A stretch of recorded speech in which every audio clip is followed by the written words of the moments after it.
The rain hammered down, cold and unrelenting, as Min-ho stood frozen, suitcase in hand. The train's whistle screamed through the storm, his last chance to vanish. Min-ho! The voice cut through the downpour, desperate, frantic. A hand gripped his wrist, pulling him back. "Don't go." That voice pleaded. His breath hitched. He'd waited for this moment, but it was too late. "You should have said that before you married her."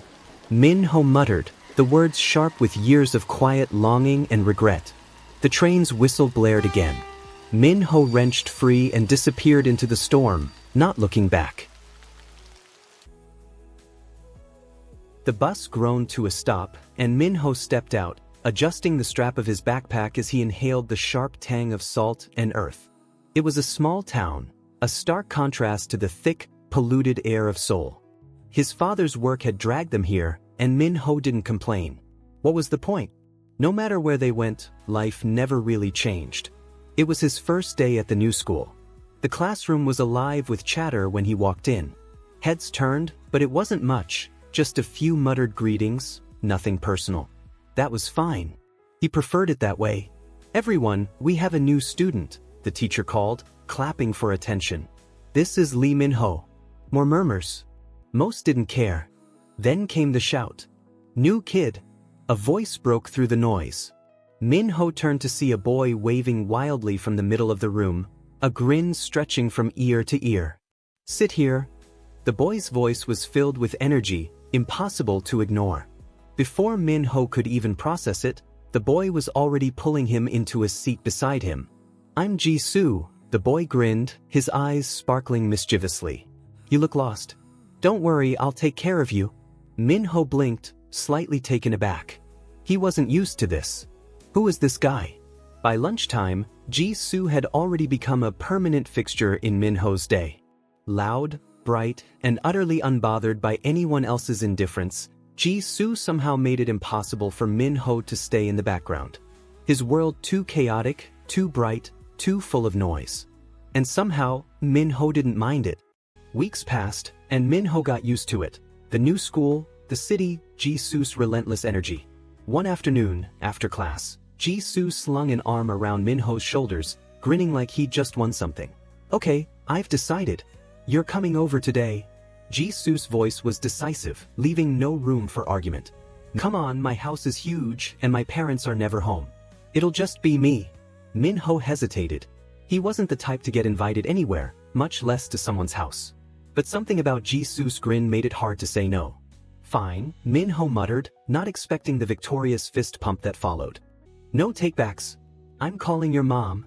Before Min-ho could protest, Ji-soo had whipped out his phone, chatting easily with Min-ho's mother as if they'd known each other for years. Within minutes, it was settled.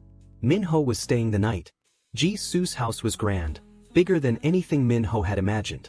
But the place felt cold, empty, like a house that had forgotten what warmth was. "Make yourself at home." Ji-soo's voice bounced off the walls as he waved Min-ho further inside. "Want something to drink?" Min-ho shook his head, his eyes drifting over the grand staircase and the massive windows that let in the fading afternoon light. As he followed Ji-soo deeper into the house, he noticed a figure by the bookshelf, a young man flipping through a thick medical journal. He was tall, dark-haired, sharply dressed in a white shirt with the sleeves rolled up, veins tracing down his forearms. But Min-ho felt nothing. Just another person. Before he could look away, Ji-soo called out, "Hyun-woo. This is Min-ho, my best friend." The man barely glanced up, his eyes flickering over Min-ho for a fleeting second before returning to his book. Was all he said. Ji-soo groaned, rolling his eyes. "Hyun, don't be rude. He's new in town."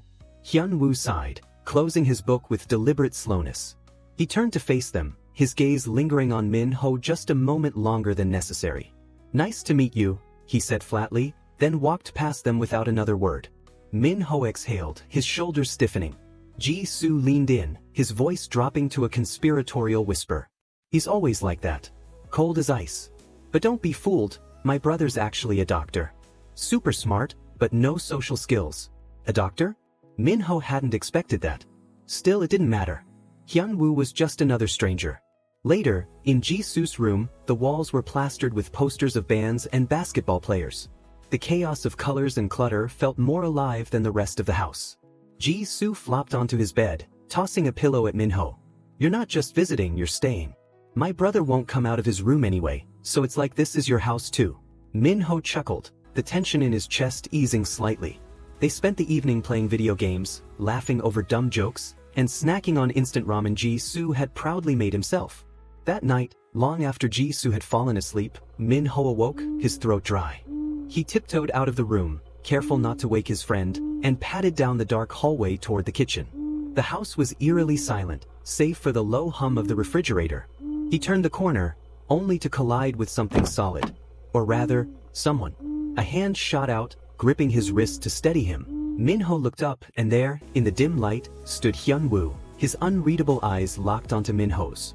The air between them felt heavier, thick with something unspoken. Neither of them moved.